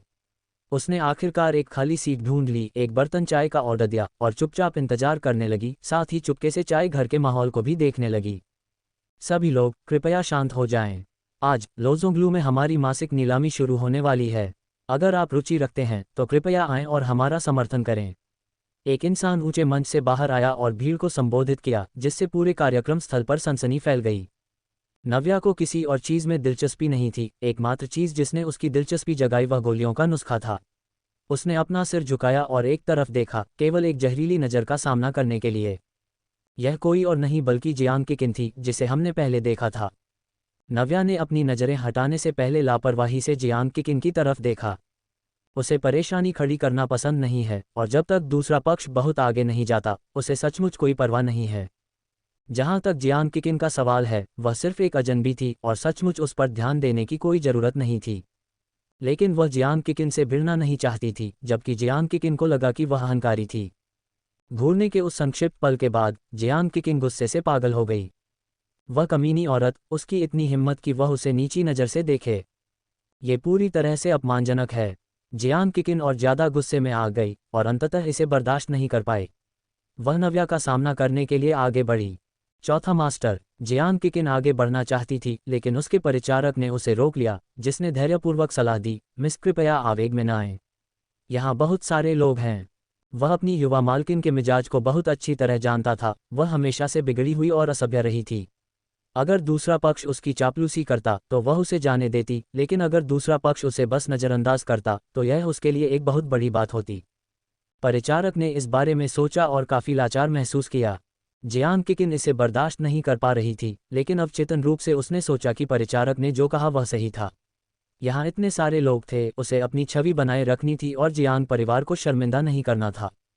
जियांग किकिन ने एक गहरी सांस ली, खुद को शांत किया और धैर्यपूर्वक बैठ गई। नव्या इस छोटी सी घटना से अनजान थी। वह अपनी चाय पी रही थी, बहुमंजिला इमारत की नीलामी पर पूरी तरह केंद्रित थी। अरे, चौथे मास्टर के पास इस बार कौन से अच्छे खजाने हैं। चौथे मास्टर नीलामी के लिए जो भी चीज़ रखते हैं वह शीर्ष स्तर की होती है। चलो बस इसका इंतजार करते हैं। अरे भगवान, आप सब चौथे मास्टर के नियमों को जानते हैं। भले ही सच में कोई अच्छा खजाना हो, हम शायद इसकी कीमत वहन नहीं कर सकते। हर बार जब चौथा मास्टर कोई खजाना बेचता है तो वह हमेशा एक खगोलीय कीमत पर होता है।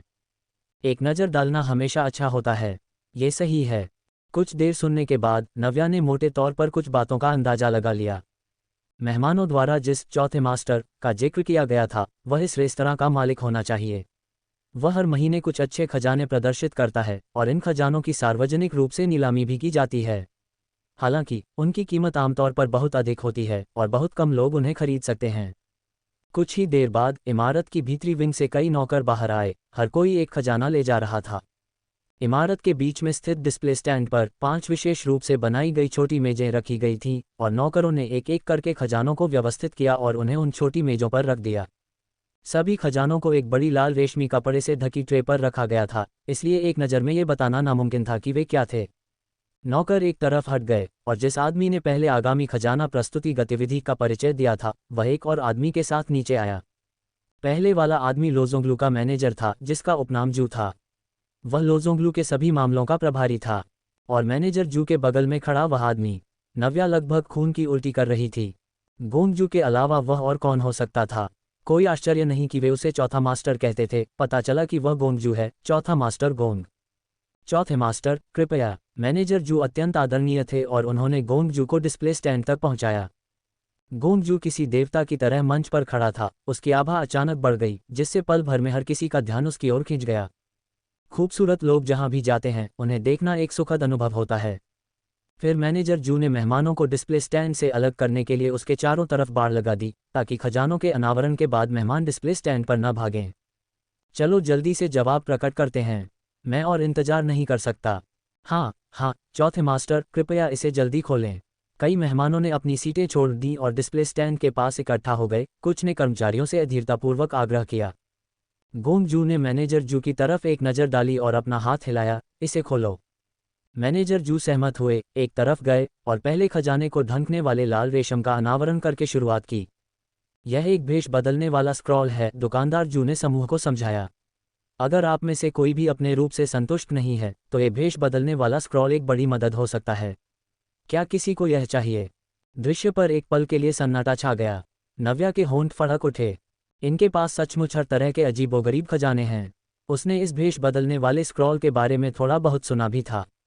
कहा जाता है कि डिस्गाइज स्क्रॉल की मदद से इंसान अपनी शारीरिक खामियों को दूर कर सकता है। उदाहरण के लिए, अगर आपका चेहरा टेढ़ा है तो डिस्गाइज स्क्रॉल उसे ठीक कर सकता है।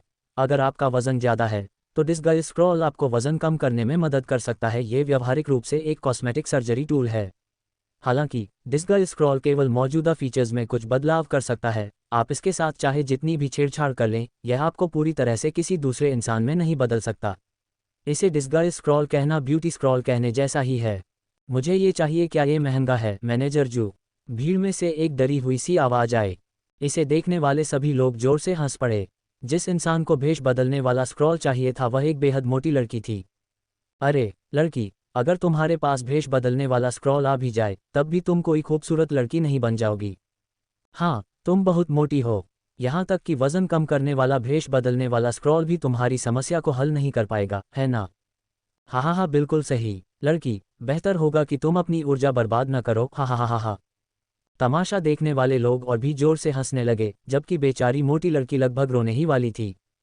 दुकानदार जू ने गोलमटोल लड़की का मजाक नहीं उड़ाया, बल्कि शांत भाव से कहा, भेष बदलने वाला स्क्रॉल शुरुआती कीमत 10 सोने के सिक्के है। 10 सोने के सिक्के? गोलमटोल लड़की की आंखें चौड़ी हो गईं और वह आज्ञाकारी रूप से बैठ गई। पैसे नहीं हैं। आपको पता होना चाहिए कि एक सोने का सिक्का एक आम इंसान के लिए बहुत लंबे समय तक कमाने के लिए काफ़ी होता है। 10 सोने के सिक्कों की तो बात ही छोड़ दीजिए। मैनेजर जू ने और कुछ नहीं कहा, बल्कि दूसरों की तरफ देखा और पूछा, क्या आपको यकीन है कि किसी को इसकी ज़रूरत नहीं है?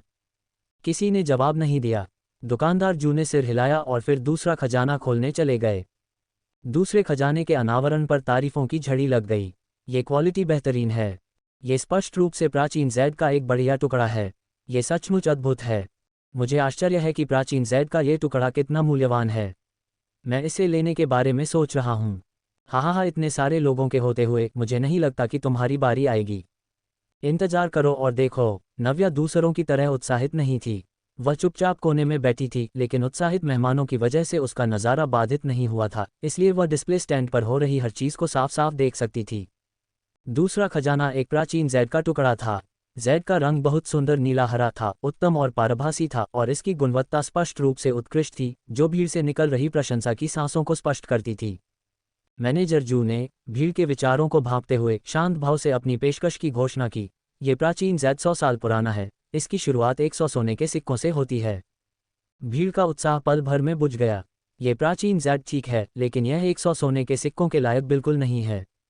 इतना बेवकूफ़ कौन है 100 सोने के सिक्के खर्च करके प्राचीन जैद का ऐसा टुकड़ा खरीदना जो पूरी तरह से बेकार हो? 100 सोने के सिक्के? ये बहुत महंगा है। हाँ, ये बहुत उपयोगी नहीं है, और 100 सोना वास्तव में बेतुके ढंग से महंगा है। हाँ, रहने दो, रहने दो। मैनेजर जू परेशान नहीं हुए, उन्होंने बस इतना पूछा, क्या आपको यकीन है कि कोई इसे नहीं चाहता है? किसी ने जवाब नहीं दिया। मैनेजर जू को भी लगा कि यह स्वाभाविक है। ये कीमत वास्तव में बहुत अधिक है। अगर वे होते तो वे भी इसे नहीं चाहते। लेकिन ये गोंग जू की इच्छा थी, और एक नौकर के रूप में उनके पास आदेश मानने के अलावा कोई चारा नहीं था। अगर ऐसा है तो आइए तीसरे खजाने को देखें। मैनेजर जू का इरादा दूसरे खजाने को छोड़ने और सभी के सामने तीसरे खजाने का रहस्य उजागर करने का था। हमेशा से ऐसा ही होता आया है, आप जितना आगे बढ़ेंगे खजाने उतने ही असाधारण होते जाएंगे, और शुरुआत में जो खजाने हैं वे अंततः दुर्लभ खजाने बन सकते हैं। कुछ भी संभव है। रुको, मुझे वह प्राचीन जैद चाहिए। तभी किसी ने प्राचीन जैद की चाहत जताते हुए कहा। सब ने आवाज़ की दिशा में देखा। कौन सा बेवकूफ़, उन्हें असल में वह प्राचीन जैद चाहिए। जियान किकिन की जिद। जियान किकिन बिना किसी हड़बड़ी के खड़ी हो गई। उसने अपने हाथ में पकड़ी हुई पैसों की थैली हिलाई, मैनेजर जू की तरफ देखा और अपनी बात दोहराई, मुझे वह प्राचीन जैद चाहिए। मिस, क्या आप पागल हो गई हैं? परिचारक ने अधीरता से जियान किकिन की बाँह खींची, लेकिन जियान किकिन ने उसे झटक दिया। जियान किकिन ने अपने परिचारक को नज़रअंदाज करते हुए उसे घूर कर देखा। मैनेजर जू की आंखों में एक चमक कौंधी, लेकिन वह जल्दी ही फिर से धुंधली पड़ गई। उन्होंने अपने हाथ जोड़े और पूछा, युवा मालकिन, मैं आपको कैसे संबोधित करूं? कोई बात नहीं, मैं तियानिक्सिन सिटी के जियांग परिवार की जियांग किकिन हूं। जियांग किकिन ने अपना परिचय दिया। तो यह मिस जियांग है, मैनेजर जू ने विनम्रता से जवाब दिया। सबने हैरानी से आह भरी, फिर अचानक उन्हें समझ में आया कि क्या हुआ था। तो ये तियानिक्सिन सिटी का जियांग परिवार है। वहां मौजूद लोगों ने जियांग परिवार के बारे में सुना था। टियानिक्सन सिटी का जियांग परिवार यह महारानी का मायका है। कोई आश्चर्य नहीं कि मिस जियांग को इस थोड़े से सोने की कोई परवाह नहीं थी और वह इस प्राचीन जेड को चाहती थी। जियांग परिवार बहुत अमीर है, अमीर और मनमौजी। मैनेजर जू ने भीड़ को संबोधित करते हुए कहा, मिस जियांग ने अब इस प्राचीन जेड के लिए 100 सोने के सिक्कों की बोली लगाई है। क्या यहाँ कोई है जो इस बोली को बढ़ाना चाहता है? किसी ने जवाब नहीं दिया। जियांग किकिन आगे आई थी, इसलिए किसी ने उसके साथ मुकाबला करने की हिम्मत नहीं की। दुकानदार जू ने गोंगजू की तरफ देखा और ये देखकर कि गोंगजू को कोई आपत्ति नहीं है, उन्होंने खुद ही प्राचीन जेड के मालिक की घोषणा कर दी। चूंकि कोई बोली लगाने वाला नहीं है, इसलिए यह प्राचीन जेड मिस जियांग का होगा। मिस जियांग बोली खत्म होने के बाद आकर जेड ले सकती हैं, मैनेजर जू ने धीरे से कहा, चौड़ी मुस्कान के साथ। वह स्पष्ट रूप से बहुत अच्छे मूड में थे। इसके बाद तीसरे खजाने का अनावरण किया गया। जैसे ही लाल रेशम उठाया गया, चारों ओर हलचल मच गई। ये नुस्खा लगता है। मुझे नहीं पता कि यह कोई गोली का फॉर्मूला है या कुछ और, लेकिन यह एक उच्च स्तरीय फॉर्मूला लगता है। बकवास करना बंद करो। चाहे जो भी हो, यह एक उच्च श्रेणी का फॉर्मूला है। ठीक है, कोई बात नहीं, आइए सुनते हैं कि मैनेजर जू का क्या कहना है। दुकानदार जू ने अपना गला साफ किया और फॉर्मूले का परिचय देना शुरू किया। ये copper wall iron wall powder का नुस्खा है, जिसकी शुरुआती कीमत 1000 सोने के सिक्के है। वूश, यह एक औषधीय नुस्खा है। कॉपर वॉल और आयरन फोर्ट्रेस पाउडर, ये वह दवा है जो आपको थोड़े समय के लिए सभी नुकसानों से बचाती है। 1000 तेल सोना, ये सच में महंगा नहीं है। अगर तुम 7वें ग्रेड के अल्केमिस्ट नहीं हो, तो तुम्हारे पास ये होने पर भी तुम्हें ये नुस्खा नहीं मिलेगा। 1000 सोना, मुझे शक है कि कोई इसे 10,000 में भी लेगा। उद्धरण चिन्ह। भीड़ तुरंत शांत हो गई। हाँ, ये दवा अजेय है और इसका फॉर्मूला उत्कृष्ट है, लेकिन एक अल्केमिस्ट के बिना भले ही आप दुनिया के सारे फॉर्मूले इकट्ठा कर लें, ये बेकार होगा। हालांकि नव्या की इसमें दिलचस्पी जाग गई। वह नुस्खों के लिए ही नीलामी में आई थी और नुस्खे ऐसी चीज़ हैं जो संयोग से ही मिलते हैं, इसलिए उसने सोचा कि जल्द से जल्द इनका स्टॉक कर लेना ही बेहतर होगा। क्या किसी को इसकी ज़रूरत नहीं है? मैनेजर जू ने पूछा, मानो यह कोई नियमित बात हो। नव्या मैनेजर जू और बाकी लोगों के रवैये से बता सकती थी कि एक इमारत के भीतर मौजूद इस इमारत में तथाकथित नीलामियां हमेशा से ऐसी ही रही थीं, बस एक दिखावा। वे आसमान छूती कीमतों पर खजाने प्रदर्शित करेंगे, लेकिन बहुत कम लोग आवेग में आकर बोली लगाएंगे, क्योंकि उन सभी को लगता था कि यह इसके लायक नहीं है। ये भी कहा जा सकता है कि गोंगजू शायद इन खजानों की नीलामी बिल्कुल भी नहीं करना चाहता था। नव्या इस पर विचार कर ही रही थी कि उसकी नज़र गोंगजू पर पड़ी, जो मैनेजर जू के बगल में खड़े थे। उस आदमी के चेहरे के भाव उदासीन थे, लेकिन उसकी नज़रें गहरी और अतल थीं, जो एक अवर्णनीय भावना को छिपा रही थीं। चूंकि किसी को इसकी ज़रूरत नहीं है, तो मैनेजर जू हमेशा की तरह तीसरे खजाने को छोड़ने और इसके बजाय लाल रेशम के चौथे टुकड़े को उठाने की तैयारी करने लगे। मैं इसे 1000 तेल सोने के लिए लूंगी, नव्या ने धीरे से कहा, मैनेजर जू को बीच में टोकते हुए। उसकी आवाज़ स्वर्ग के पार से आती हुई प्रतीत हो रही थी, जो मधुर और मनमोहक थी। नीलामी की लड़ाई। सबने स्वाभाविक रूप से नव्या की दिशा में देखा। लड़की चुपचाप कोने में बैठी थी, उसकी कोहनी मेज पर टिकी हुई थी, उसकी उंगलियां लापरवाही से उसके कान के पास बालों की लिटों से खेल रही थीं, उसके होठों पर एक मुस्कान खेल रही थी, जिससे पूरी तरह से सुस्ती झलक रही थी। उसकी शक्ल देखकर हर कोई अपनी सांसें रोके हुए था। गोंगजू की सांस गले में ही अटक गई। नव्या यहाँ क्यों थी? वाह, ये खूबसूरत लड़की कहाँ से आई है?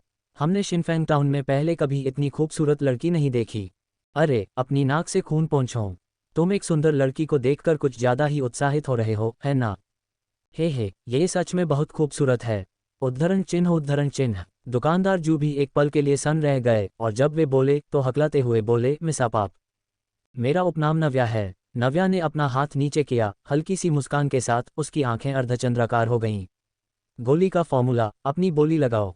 दुकानदार जू उसकी मुस्कान से सन रह गए, सिर हिलाया और नव्या के प्रति और भी अधिक अनुकूल महसूस करने लगे। एक खूबसूरत औरत जो अक्सर मुस्कुराती है, वह आसानी से लोगों का दिल जीत लेती है। यह मिस नव्या ने 1000 सोने के सिक्कों की पेशकश की है। क्या कोई और है जो इस फॉर्मूले के लिए बोली लगाना चाहता है? अगर कोई बोली नहीं लगाता है, तो फॉर्मूला मिस नव्या का हो जाएगा। ये देखकर जियांग किकिन आग बबूला हो गई। जब उसने अपनी बोली लगाई थी तो इतना बड़ा हंगामा क्यों नहीं हुआ था? क्या वह सुंदर नहीं है? जियांग किकिन ने नव्या को तीखी नज़रों से घूरा, उसे अत्यधिक नाखुशी महसूस हो रही थी और उसने भी नव्या से मुकाबला करने की ठान ली थी। मैं 2000 सोने के सिक्कों की पेशकश करूंगी। जियांग किकिन ने तिरस्कार के साथ नव्या की तरफ देखते हुए कहा, उसके शब्द उकसावे से भरे हुए थे। क्या वह इसे उससे छीनने की कोशिश कर रही है? वह त्यानिक्सिन सिटी में जियांग परिवार की युवा मालकिन है, उससे भला कौन जीत सकता है। नव्या ने जियांग किकिन की तरफ एक नज़र भी नहीं डाली और शांत भाव से अपनी कीमत पेश की। 3000 सोने के सिक्के, 5000 सोने के सिक्के, 8000 सोने के सिक्के। जियांग किकिन को यह अकल्पनीय लगा। उसने नव्या को घूर कर देखा और उपहास किए बिना नहीं रह सकी। कुछ लोगों को अपनी दौलत का दिखावा करने की कोशिश नहीं करनी चाहिए जब उनके पास दौलत न हो। 8000 सोने के सिक्के कोई 8000 तांबे के सिक्के नहीं हैं। बाद का इंतजार मत करो, जब तुम पैसे न जुटा पाओ वह शर्मनाक होगा।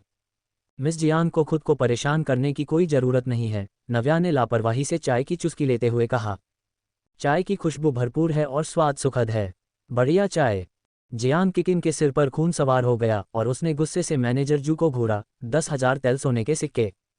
मिस। परिचारक घबरा गया और जियांग किकिन को पकड़ने के लिए उसने अपना हाथ बढ़ाया।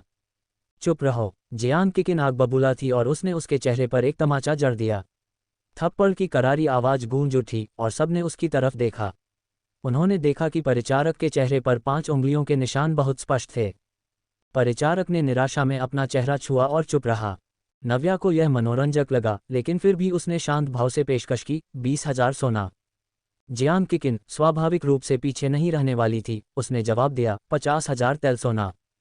बूम। भीड़ में फिर से हंगामा मच गया। क्या तुम्हारा दिमाग खराब है? एक बेकार नुस्खे के लिए 50,000 सोने के सिक्के। क्या ये बेवकूफ़ी है या सिर्फ सादी बेवकूफ़ी है? नव्या ने चाय का प्याला उठाया, एक और चुस्की ली और मुस्कुराते हुए बोली। 80,000 सोने के सिक्के।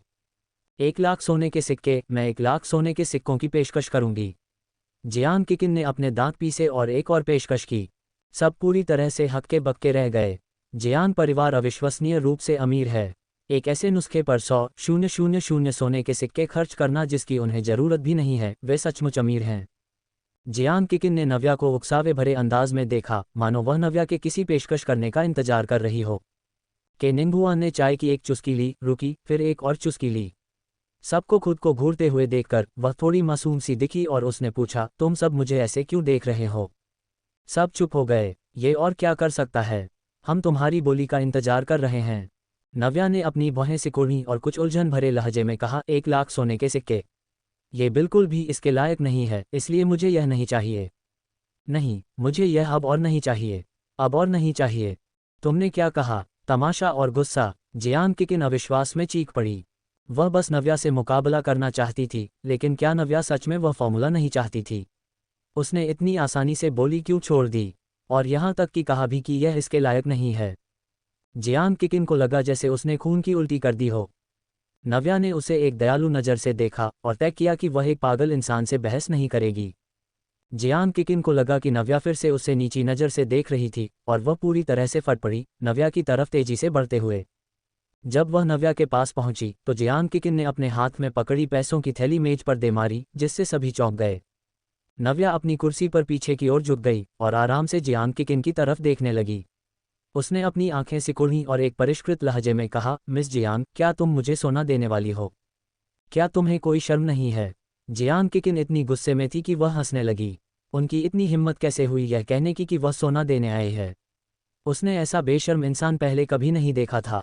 नव्या ने अपने कंधे उचकाए और कहा, मुझे नहीं लगता कि मिस जियांग के लिए इतनी दूर से आकर परेशानी खड़ी करना कोई शर्मनाक बात है। निहितार्थ यह है कि वे खुद इतने बेशर्म हैं, फिर भी उनमें दूसरों की आलोचना करने की हिम्मत है। जियांग किकिन का चेहरा पीला पड़ गया। उसने पहले कभी इतना अपमानित महसूस नहीं किया था। अपनी मुट्ठियां कसते हुए जियांग किकिन ने अपनी खून से लाल आंखें खोली और नव्या को कोसते हुए कहा, तुम्हारा उपनाम नव्या है, तुम्हारा असल में मतलब क्या है? क्या तुम जानबूझकर मेरे लिए परेशानी खड़ी कर रही हो? तुम्हारे इरादे क्या हैं? उद्धरण चिन्ह। जब तुम खुद ही मेरे पास आए हो तो तुम ऐसा बर्ताव क्यों कर रही हो जैसे तुम्हारे साथ अन्याय हुआ हो? नव्या ने कहा कि वह वास्तव में जियांग किकिन की दिमागी संरचना को समझ नहीं पाए और यह सिर्फ इतना कहने से कहीं आगे था कि वह बीमार थी। बोलो, तुम गलत हो और तुम्हारे पास कहने को कुछ नहीं है ना? जियांग किकिन ने बिना रुके दबाव डाला। उसकी आंखें नफरत से चमक रही थीं, मानो वह नव्या को जिंदा निगल जाना चाहती हो। तमाशा देखने वालों में से कुछ ने स्वतःस्फूर्त रूप से अपना असंतोष व्यक्त किया। मिस जियांग, गलती तुम्हारी है और तुमने बहुत हद पार कर दी है ना? मिस नव्या बस एक फॉर्मूला खरीदना चाहती थी और तुम उन्हें कीमत बढ़ाने के लिए लगातार मजबूर करती रहीं।